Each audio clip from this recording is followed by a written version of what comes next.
સરકારે પોતાની તરફથી એક પરિપત્ર બહાર પાડ્યો વળતર માટે. થાંભલા માટે 2 ગણા વળતરની જાહેરાત કરી. તેમાં એક મહત્વપૂર્ણ બાબત છે MRC કમિટી, એટલે કે માર્કેટ રેટ કમિટી. આ કમિટી નક્કી કરશે કે ખેડૂતોની જમીનની કિંમત કેટલી આપવી, એટલે કે માર્કેટ વેલ્યુ. સરકારી અધિકારીઓ, તલાટીઓ, કલેક્ટરો, ડેપ્યુટી કલેક્ટરો, પ્રાંત ઓફિસરો એ તમામ લોકો જે ખેડૂત આગેવાનો પાસે થાક્યા. ખેડૂત આગેવાનોએ સ્પષ્ટપણે કહી દીધું છે કે MRC કમિટીમાં તેઓ ભાગ નહીં લે, કોઈ પ્રતિનિધિ હાજર નહીં રહે. સ્વાભાવિક છે, સરકારની મુશ્કેલી વધી છે, પણ હવે એવા વિડીયો સામે આવ્યા છે કે રિલાયન્સના પ્રતિનિધિઓ, કારણ કે ખેડૂત આગેવાનો કહી રહ્યા છે કે રિલાયન્સના પ્રતિનિધિઓ હવે સીધા ખેડૂતો પાસે જઈને વાત કરી રહ્યા છે અને કહી રહ્યા છે કે તેઓ MRC કમિટીમાં પોતાના પ્રતિનિધિઓ આપે. તમે વિચાર કરો, જે કામ સરકાર નથી કરી શકી રહી એ કામ હવે ખાનગી કંપનીઓને સરકારે લગાડી છે. પણ કોઈ વાંધો નહીં, પણ છતાં ખેડૂતોએ સ્પષ્ટપણે ના પાડી દીધી છે અને કહ્યું છે કે જેતપરના ખેડૂત આગેવાનો જે નક્કી કરશે એ જ નિર્ણય તેમનો હશે. નમસ્કાર, હું છું ચિંતામણી પૂતનીલ પટેલ. સ્વાગત છે આપનો અમારા કાર્યક્રમમાં. આવો જોઈએ કે કઈ રીતે રિલાયન્સના જે પ્રતિનિધિઓ છે તે ખેડૂતોને સમજાવી રહ્યા છે અને ખેડૂતો કઈ રીતે સ્પષ્ટપણે ના પાડી રહ્યા છે.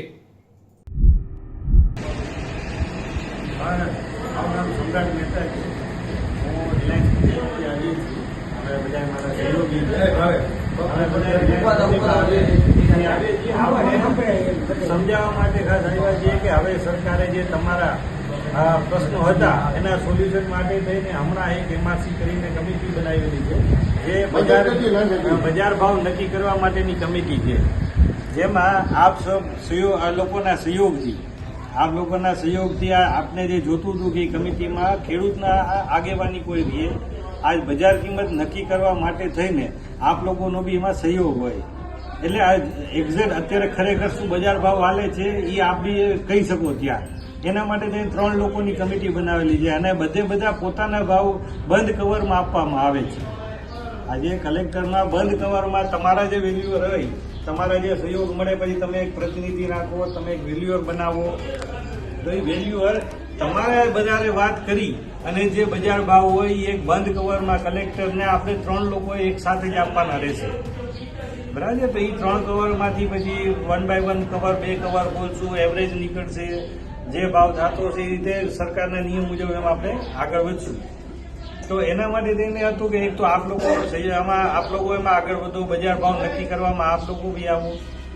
એટલા માટે થઈને જાણ કરવા આવ્યો છું કે જો આપ લોકો સહયોગ કરો અને તમારામાંથી કોઈ એક ગામ તરફથી એક પ્રતિનિધિ જોશે કે જે તમારા જેટલા ખેડૂત હોય એના તરફથી કોઈ એક વ્યક્તિ ત્યાં આવી શકે, કલેક્ટર સાથે બી મિટિંગમાં આવી શકે, શું થાય તે બધી પ્રોસેસ સમજી શકે. બરાબર? અને ત્યાં તમારો ભાવ જ્યારે રજૂઆત કરવાનો થશે આપણે તો એ રજૂઆત કરીશું. હવે તમે આજ વેલ્યુઅર નીકળો તો દરેક વેલ્યુઅરના બી ચાર્જીસ થાય છે, પૈસા કરે છે, તો એ બધા પૈસા અમારી કંપની તરફથી જ ચૂકવવામાં આવશે. વેલ્યુઅર નક્કી તમારે કરવાનો છે, એને પેમેન્ટ અમે કરશું.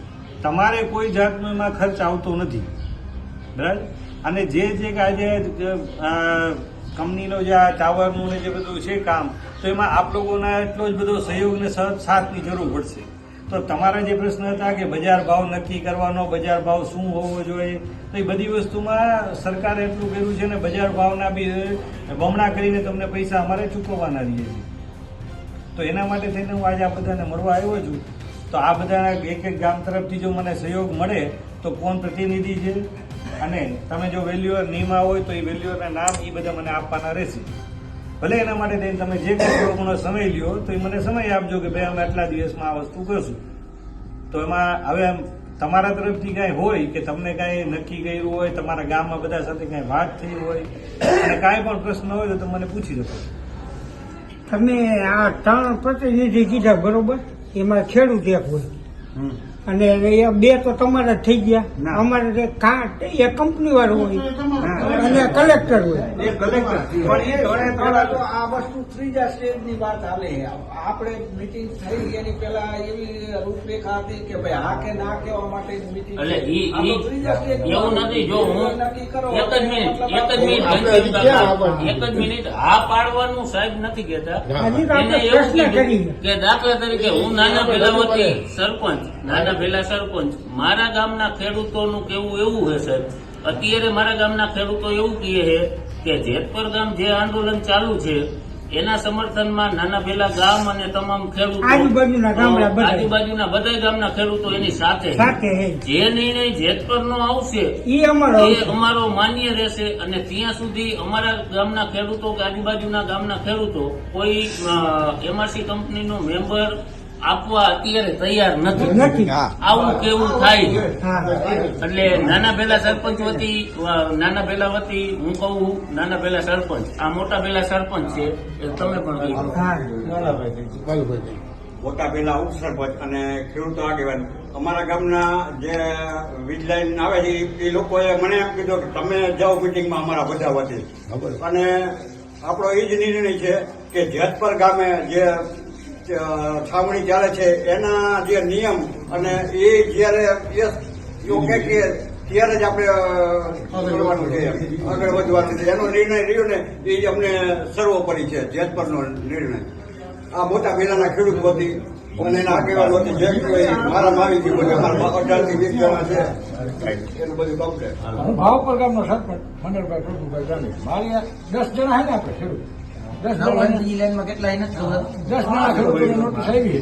અમારે પણ એ જ રીતે છે કે આખું ગામ ટ્રેક્ટર જોડાયેલું ગયા હતા અહીંયા 4 વખત ટ્રેક્ટર એટલે હે ને એનો નિર્ણય સર્વમાન્ય રહેશે. અહીંયાથી જે આદેશ થાય છે એ મુજબ હાલવાનું છે. કોઈ પ્રતિનિધિ કમિટી અહીંયા ઈ છે કે જેતપર આઈડે છે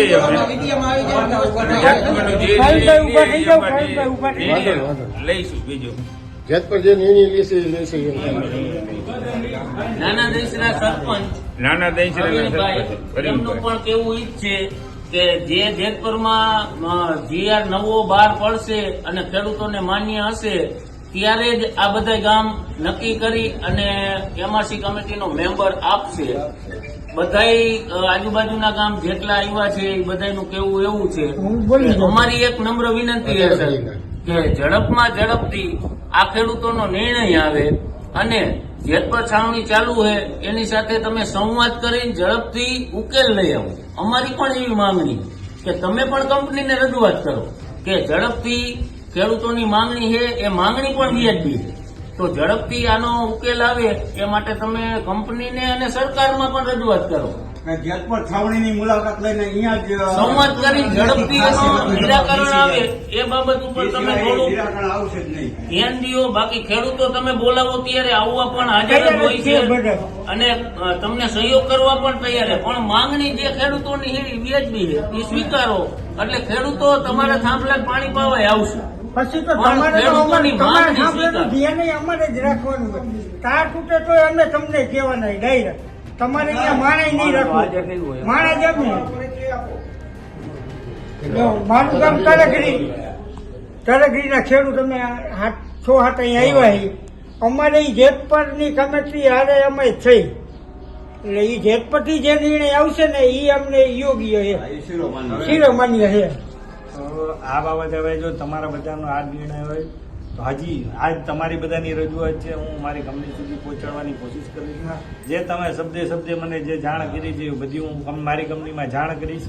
મારી કંપની બી આપ લોકોના સાથ સહકાર માટે થઈને ખૂબ જ પ્રયત્ન કરશે અને જેટલું થઈ શકશે એટલું ખેડૂતના બેનિફિટ માટે જ અમે કામ કરશું અને આવો જ સહયોગ તમારો હંમેશા માટે અમારી સાથે રહેશે એવી હું આશા રાખું. અને બીજા નંબરમાં અમે શું કહીએ તમને અમને તો તમે એને મહિને ભાડું આપો ને એ અમારે મહત્વનું કારણ કે કાયમી અમારો કપાસ હતો તો એટલી જમીન તો અમારી ગઈ એટલે કાયમી કપાસ તમે કાયમી અમને ભાડું આપો ને તો અમારા માટે યોગ્ય એ અમને ગણાય છે જાજામાં જાજુ. અને એ હું કહું હું તમને કહું અમારે 2 ભાઈને અહીંયા પછી એક વાત મારી સાંભળી 1 મિનિટ એનો આપણે કંપનીને રજૂઆત. જે રીતે સરકાર હવે સીધી રીતે ખેડૂતો સાથે નથી વાત કરીને હવે રિલાયન્સના લોકોને કે ખાનગી કંપનીના લોકોને ત્યાં મોકલી રહી છે તેને લઈને આપ શું વિચારો છો જરૂરથી અમારા કોમેન્ટ બોક્સમાં કોમેન્ટ કરજો. સિવાય અમારી યુટ્યુબ ચેનલ લાઈક કરો, સબસ્ક્રાઇબ કરો, બેલ આઇકન દબાવો. સાથે અમારા નવા ઇન્સ્ટા પેજ અને ફેસબુક પેજને પણ તમે લાઈક કરો, શેર કરો અને ફોલો કરો. અત્યારે માટે બસ આટલું જ. નમસ્કાર.